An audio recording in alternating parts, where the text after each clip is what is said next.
जय श्री जगन्नाथ। जय पंचसखा। सत्यम मालिका का और एक नया अध्याय को सबको प्रणाम और स्वागत।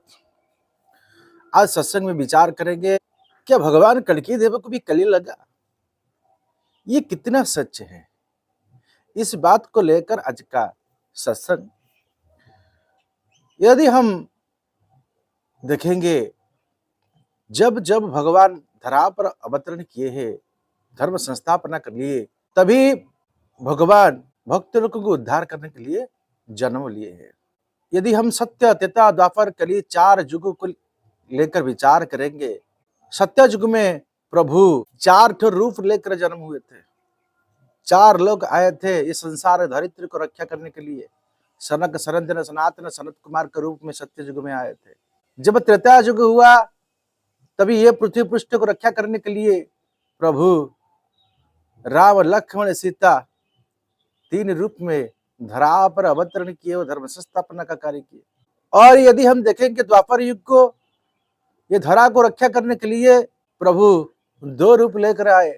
ये दो जन क्या है ना, भगवान कृष्ण और बलराम का रूप में। परंतु कल्कि जब धरावतरण करेंगे, एक के शरीर पर धर्म संस्थापना का कार्य करेंगे। सत्य युग में चार शरीर, त्रेता युग में तीन शरीर, द्वापर युग में दो शरीर और कलि युग में एक शरीर में काम करेंगे। परंतु दो ठो रूप को प्रभु धारण करेंगे। एक ही व्यक्ति दो रूप होगा। और महापुरुष लिखे हैं, जो नील धवल रूप होगा। एक शरीर में प्रभु जगन्नाथ और बलदेव रह के ये धर्म संस्थापना का कार्य करेंगे। तो भगवान कल्कि देव को क्या कली लगेगा? क्या ये सत्य है? ये सत्य है। कैसे है? जब कलियुग का नियम वही है, धर्म है कि कलि धरा पर जितना लोग जन्म हुए हैं सबको कली लगेगा।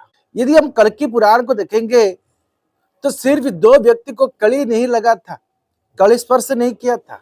ये दोनों लोग हैं भगवान के पिता विष्णु जैसा ब्राह्मण और भगवान की माता मां सुमति।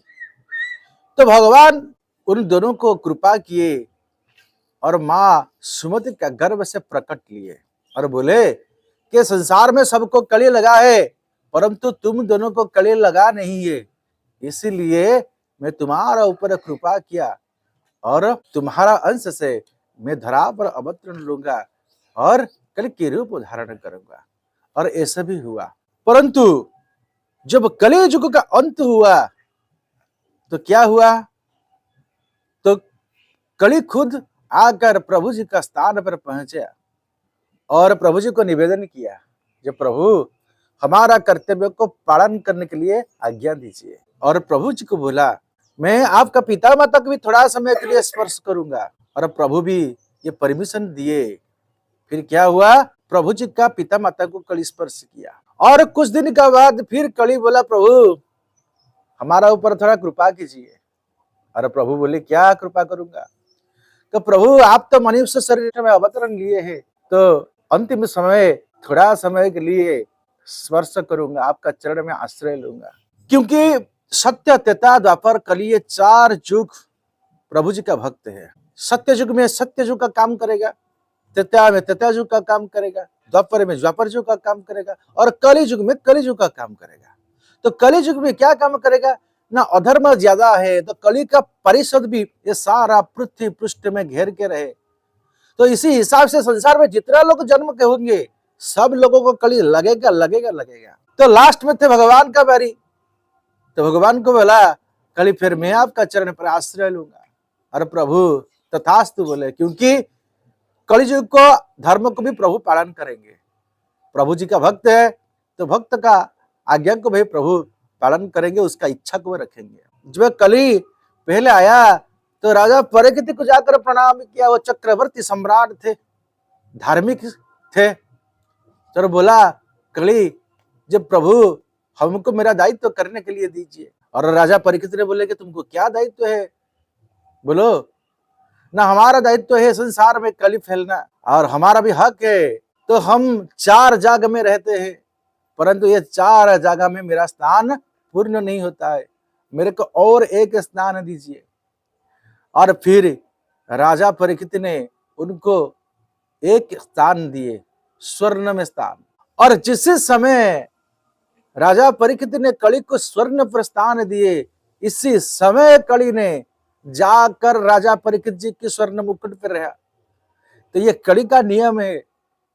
कली अभक्ष्य में रहेंगे, कली द्वितीय क्रीड़ा में रहेंगे, कली स्वर्ण में रहेंगे, नारी का साथ रहेंगे, और कली मदिरा का साथ रहेगा।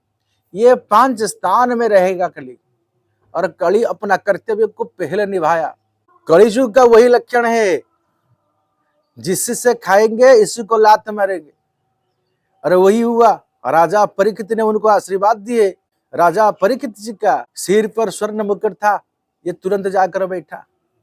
और कड़ी लगने के बाद क्या होता है ना, मनुष्य का स्थिति थोड़ा खराब हो जाता है, उनका मति भ्रम हो जाता है। और राजा परीक्षित को प्यास लगा, तो जब ऋषि ने तपस्या में थे, राजा परीक्षित ने उनको बुलाया, और अब ऋषि ने सुने नहीं, तत्क्षणात क्रोधित हो गए परीक्षित। और इसी समय एक मूर्त सर्प को ऋषि का गला में डाल दिए। और यह बात को सुनकर श्रृंगी ऋषि ने अभिशाप दिए। और ये अभिशाप ऐसा था कि 7 दिन के अंदर ही उनका मृत्यु हो जाएगा। तो तुरंत जानने का बाद राजा परीक्षित ने सब लोगों को बुलाए, सब साधु संत ऋषि मुनि को बुलाए। और सब साधु संत मुनि ऋषि ने विचार किए कि एक धार्मिक राजा को कली लग गया, इसी वजह से राजा परीक्षित ने दुष्टता किए, गलत काम किए। तो सब लोगों मिलकर ये राजा परीक्षित को कैसे मुक्ति किया जाए, इसके लिए विचार किए। एक अच्छा लोग है कि बुरा लोग है। एक लोग जिंदगी में सत्य काम करता है, सत्य का रास्ता में चलता है, परंतु यदि हम देखेंगे उसका विचार में कुछ परिवर्तन आया, तो हमको यह जरूर पता करना चाहिए, जरूर समझाना चाहिए कि ये लोगों को कड़ी लग गया कि ये पहले तो ऐसा अच्छा लोग था, ये दान कर रहा था, आज कैसे लूट रहे, ये धर्म काम कर रहा था, आज कैसे अधर्मी हो गए। मनुष्य को ये जानना बहुत जरूरी है, क्योंकि जो गलत लोग गलत काम करते हैं ना, ये जन्म से करते हैं। ये अच्छा लोग यदि बुराई करता है तो उनका स्वभाव में परिवर्तन होता है। तो सबका कर्तव्य, ये तो ऐसा लोग नहीं था, तो ऐसे कैसे हो गए, तो जरूर उनको कड़ी लगा है। तो सबका दायित्व है अच्छा लोगों को फिर कैसे अच्छा करेंगे, उनको उद्धार करना जरूरी है। कोई मुसीबत में फंस चुका है तो उनको उद्धार करना सबका कर्तव्य है। हमारा पिता कोई खराब काम करते हैं तो हम चिंता करेंगे, अरे भाई हमारा पिता तो ऐसा काम नहीं करते थे, आज क्यों करते हैं, कुछ गलती हुआ है, कहां पर है, इसको ढूंढना ये जरूरी है। और यदि भक्त लोगों को कलंक लगा है तो क्यों कलंक लगा है, ये भक्त लोग तो ऐसे नहीं थे तो क्यों हुए, ये भी सोचना बेहद जरूरी है। तो ऐसे कली का निर्देश में मनुष्य इतस्तत हो जाता है। कली का प्रभाव से मनुष्य का प्रकृति में परिवर्तन आ जाता है। और जब कली वैकुंठ धाम में आया तभी प्रभु जी का पिता माता के लगा, और इसका बाद प्रभु जी का चरण में आश्रय लिया कली। आप बोलेंगे जहां पर भगवान रहते हैं वहीं पर कली कैसे घुस सकता है, और क्या कली सच में भगवान का साथ रह सकता है? असंभव।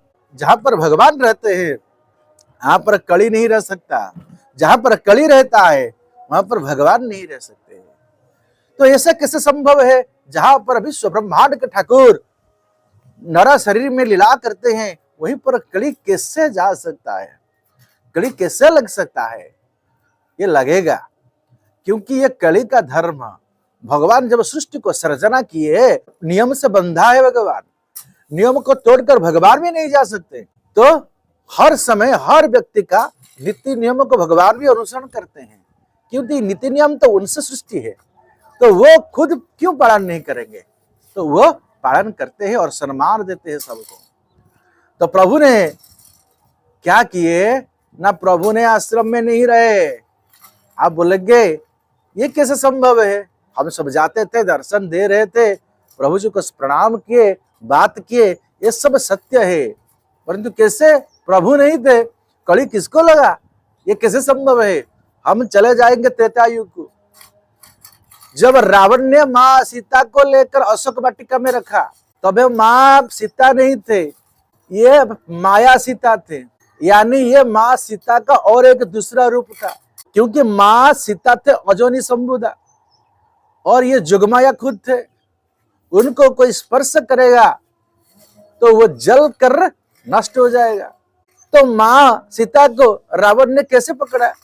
तो माँ सीता नहीं थे, ये माँ सीता का दूसरा रूप था, माया सीता था। तो भगवान कल की जब धर्म संस्थापना करेंगे, दो ठो रूप होंगे, और महापुरुष सुंदर भाव में बोले अनंत रूप में और माधव रूप में। इसलिए तो महापुरुष अच्युतानंद ने लिखे, बेनी रूप है भी विद्या न पढ़ी भी सर्व विद्या परापत। यानी मैं दो ठो रूप को धारण करूंगा। ये दो ठो रूप है अनंत और माधव। ये दो ठो रूप अनंत और माधव, यानी जगन्नाथ और बलभद्र। एक रूपे परशुराम क्षेत्रे रहिबे, एक रूपे जगतरे लीला करुथिबे। एक रूप प्रभु जी का कहां पर रहेगा? परशुराम क्षेत्र में, जहां पर परशुराम जी निवास करते हैं। और दूसरा रूप में प्रभु सबको दर्शन देंगे, सब आकर प्रभु जी को प्रार्थना करेंगे, प्रणाम करेंगे और प्रभु जी को साक्षात दर्शन करेंगे। तो प्रभु जी का दो ठो रूप परिप्रकाश होगा, एक अनंत और माधव। अनंत वहीं रहेंगे, माधव नहीं रहेंगे। जो माया रूप है ये प्रभु जी का आश्रम में रहेगा। जो ओरिजिनल रूप है प्रभु जी तपस्या में बैठेंगे, गुप्त में होगा। तो इसी समय प्रभु जी के जो बोलेगा प्रभु हाँ करेंगे।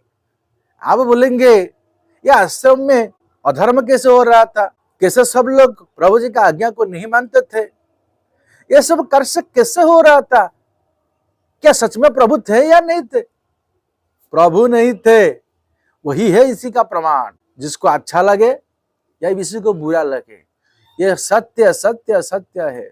जहां पर कली रहेगा वहीं पर प्रभु नहीं रहेंगे।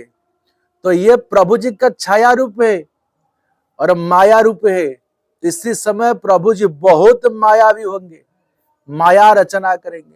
उनका माया को कोई समझ पाएगा नहीं। जैसे कुरुवंश को विनाश किए थे कि माया शक्ति का माध्यम से, ऐसे ऐसे प्रभु सबको माया में डांक कर विनाश में चले जाएंगे। जब धर्म से स्थापना शुरू हो जाएगा, प्रभु कुछ नहीं देखेंगे, खाली धर्म धर्म धर्म देखेंगे। जिसका पास धर्म है उनको रखेंगे, जिसका पास धर्म नहीं है उनको रखेंगे नहीं है। आप जैसे सोच रहे हैं प्रभु ऐसे नहीं है। प्रभु महाकाल है, ये समय का हिसाब से पता चलेगा। तो आज का जो प्रसंग था वही प्रसंग, कड़ी सबको लगेगा। संसार में कुछ लोग हैं जिनको कड़ी लगा रही है। किसी को जो खंडगिरी का गुप्त गुम्फा में है, ये संसार में इतना साधु संत है जो 60,000 साधु संत मुनि ऋषि अभी तपस्या में है गुप्त खंडगिरी में। ये कली जुग को साधु संत माने डरे, और से रही छंती गुम्फार मध्यरे। साधु संत लोगों को डर है कली के लिए, क्योंकि हम बाहर आ जाएंगे तो कली हमको प्रवेश कर जाएगा, और कली एक बार लग जाएगा तो उनका तप शक्ति नष्ट हो जाएगा। इसीलिए खंडगिरी में जो गुप्त गुम्फा है, इस गुप्त गुम्फा में जिन साधु संत लोग तपस्या में है वो बाहर नहीं आते हैं, क्योंकि वो बाहर आएगा तो उनका तप शक्ति नष्ट हो जाएगा। तो संसार का नीति नियम का अनुसार संसार में जो भी लोग पैदा हुए हैं सबको कली स्पर्श करेगा। विचार सबको करना है, क्योंकि सब लोग हमारा परिवार है। तो आज था ये प्रसंग, क्योंकि कली भगवान कल्की देव को भी लगा है, परंतु इसी तरह है लगा है। ये आज के लिए सत्संग को वहीं पर विराम देते हैं। जय श्री जगन्नाथ, जय पंचसखा, जय श्री माधव, जय श्री माधव, जय श्री माधव।